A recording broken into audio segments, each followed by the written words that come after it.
Hello friends, it is Lindsay Satterfield here, and I want to talk to you today about a phenomenon, say that fast, a phenomenon I have seen that I've been noticing, and it is time anxiety and time guilt.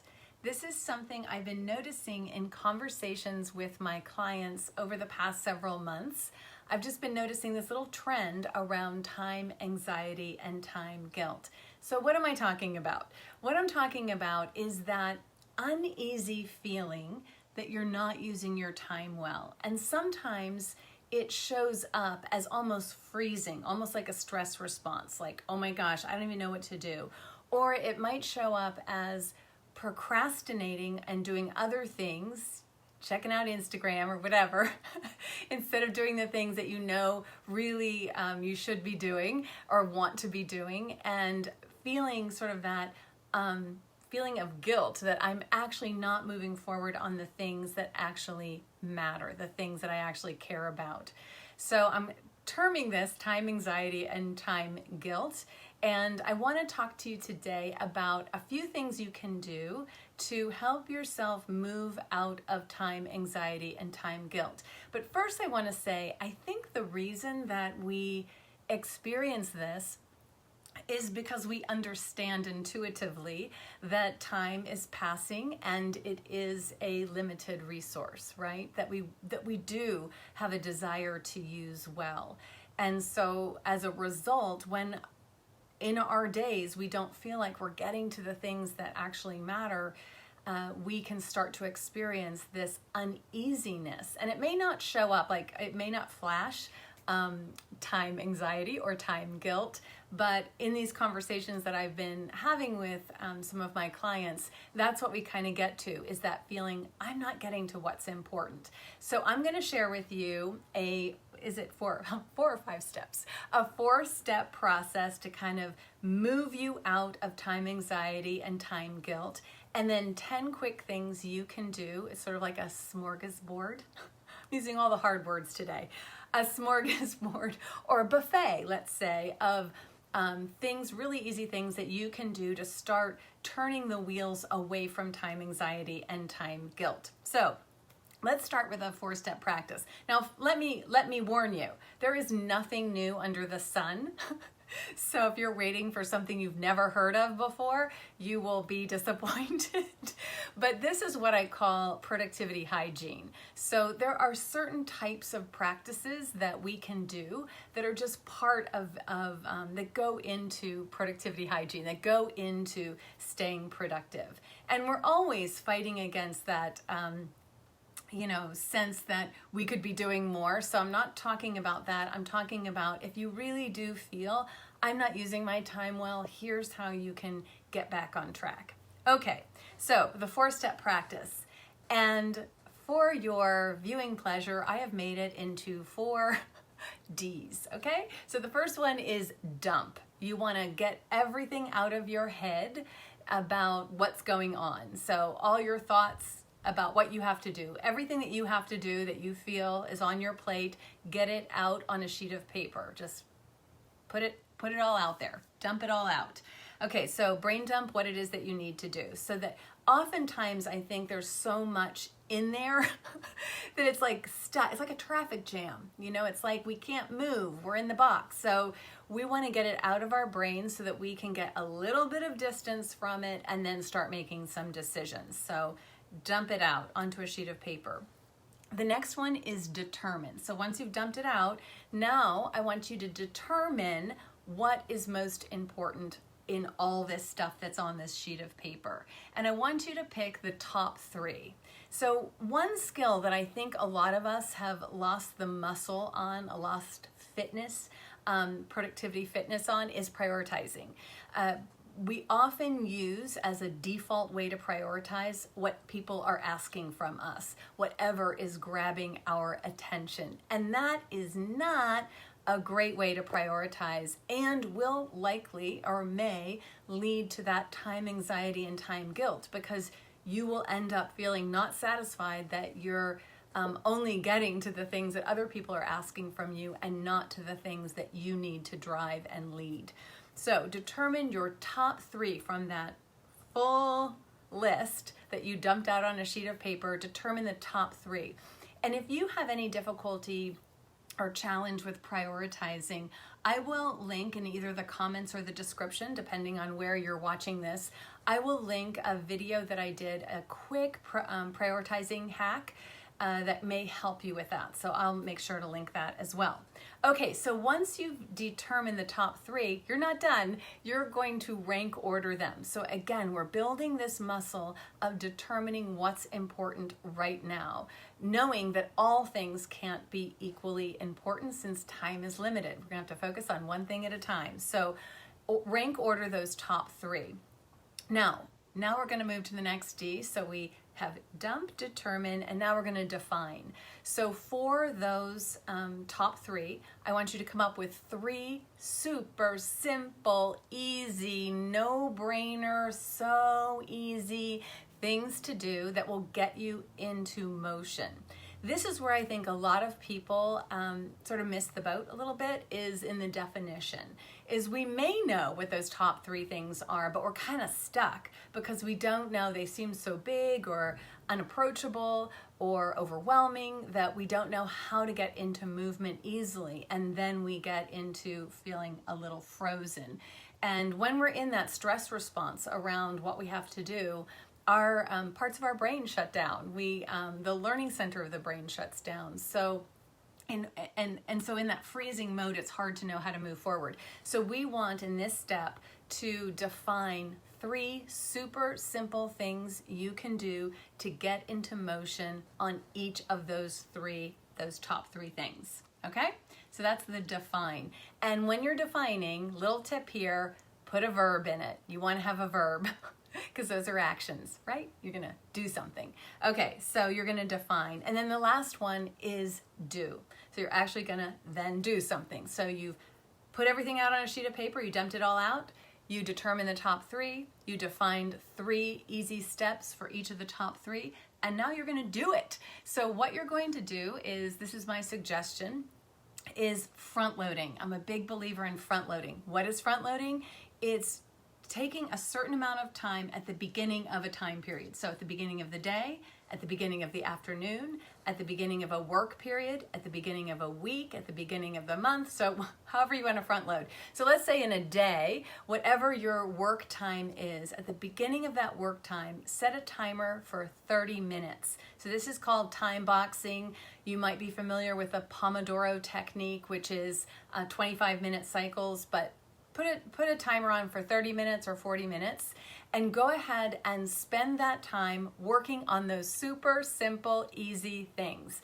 30 minutes, 40 minutes. Now here's the game. The game is, if you get distracted, if you go over and do other things, if you go check your email, you reset your timer.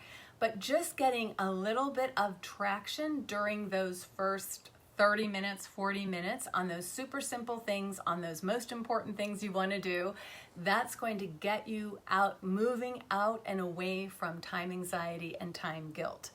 So dump, determine, define, and do, the 4 Ds to move yourself out of time anxiety and time guilt. So now I want to give you, if the 4-step process isn't your thing, I'm going to give you that smorgasbord, that buffet of 10 things you can do to start moving yourself away from that feeling of time anxiety and time guilt, that you're not using your time well. How do I get into motion? So the first one is to preset. I'm calling it preset for success. So you want to preset the night before. So part of the problem is when we just show up at the beginning of a day, what should I be doing?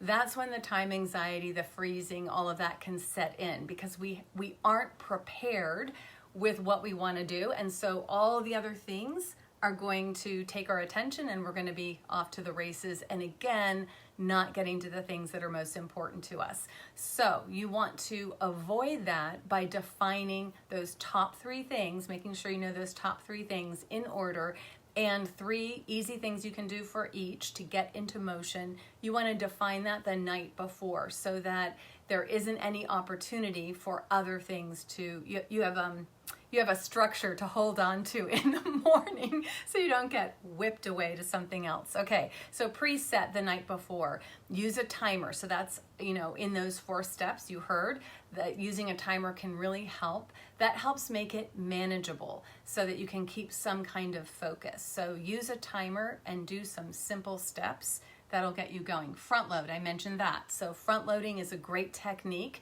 And usually I like to contain it in time box it. So 30 minutes, 40 minutes, 1 hour, whatever it is, put a timer on so you're not always checking the time, and do it at the beginning of a time period. Oftentimes we are chasing throughout the day that most important thing. We know it all day, but we don't start thinking about it really till the end of the day, and that's where it bleeds into other things. Or the same thing with a week. Front load your week. Make sure on Monday you're doing the most important thing for that week, and you'll make some progress early on, and that will be self-motivating, because progress, that sense of impact, that sense of control, will up-level your motivation. Okay, so we have front load. Make it a habit. So you can try front loading every day for a week and just track it as a habit. So progress monitoring helps with behavior change. So that helps us get into the motion of moving forward on things that matter to us. So I use habit trackers. There's millions of apps you can find if you are an app lover. But what I recommend when you're really trying to change something is to use a physical sheet of paper and habit track. And I will also link a physical habit tracker that you can just print out, download and print out, because that's where you just get to have that really satisfying feeling. Any of you like to cross off things on your list, you will like a physical habit tracker. But what it does is it also reminds you, I am up to every day focusing on these most important things, and I'm going to get myself a little reward by being able to check it off. Okay, so make it a habit. Number 4, reflect. So sometimes there may be oftentimes this anxiety or guilt around time is a symptom, and it is a symptom. It may be other things, there may be other things going on. So sometimes just taking a minute to offload, dump onto a sheet of paper, your thoughts and feelings about what's going on can be helpful. So you get a little distance, you objectify it a little bit. And then I want you to look at those thoughts that you've written down and see if they are putting you in the power seat. Are they putting you in the power seat? Do you feel like, whoa, I'm gonna take on the world now? If they're not, my guess is they might not be if you're feeling time anxiety.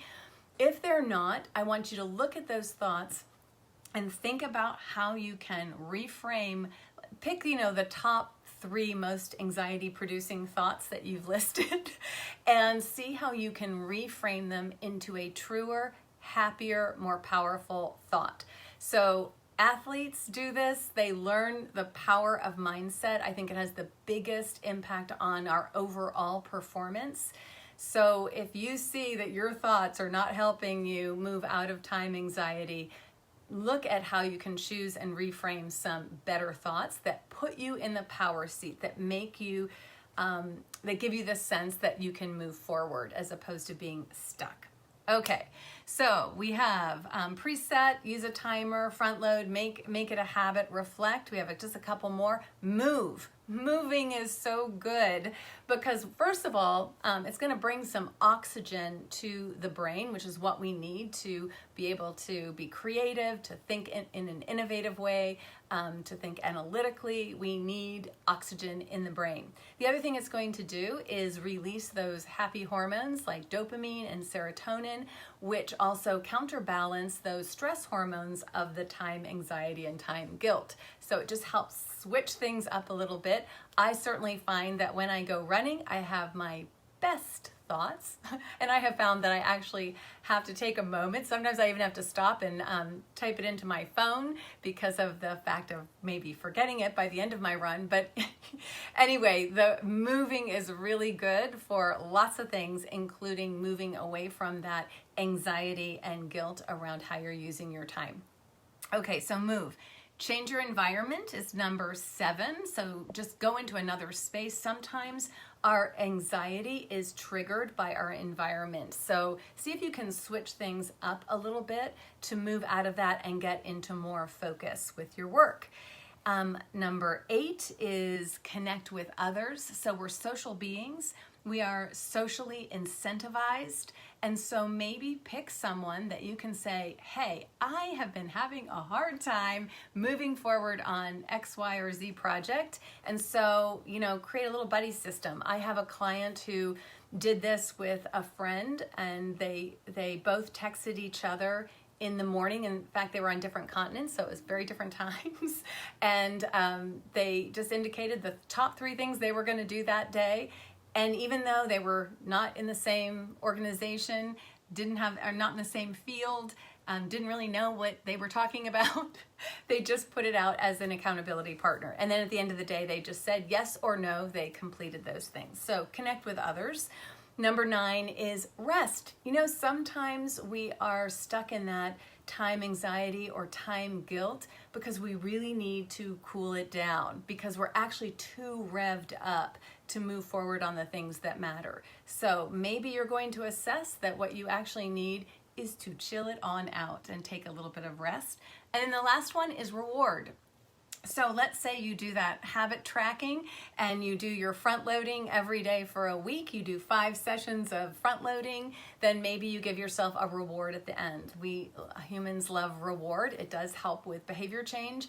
And maybe your reward is to do the thing that you used to be doing to procrastinate and avoid your work. So if Instagram is your nemesis, if you're doing that instead of moving forward on the things that matter to you, maybe give yourself a little 30-minute Instagram scrolling session as a reward, or whatever floats your boat. Any kind of reward that will help you. Okay, so that was preset, use a timer, front load, make it a habit, reflect, move, change your environment, connect to others, rest, reward.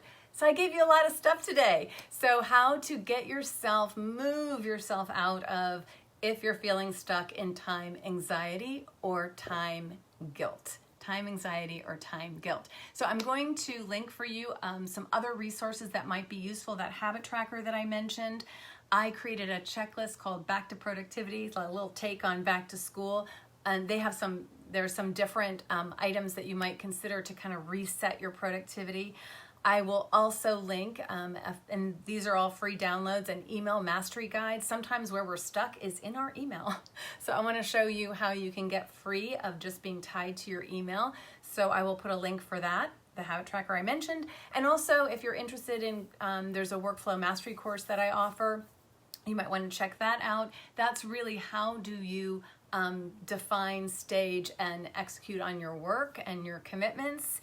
It's the principles and practices for that. And then productivity coaching. If you're interested in, a coach can help you or a trainer can help you with expertise and accountability. So if you've ever been interested in what does a productivity coach do, I will put a link below. You can see if that's something that's of interest to you. I do productivity coaching, and I'd be happy to share with you information about that. I have 3 spaces right now for other productivity coaching clients. So if you're interested, you can reach out to me or just request some information.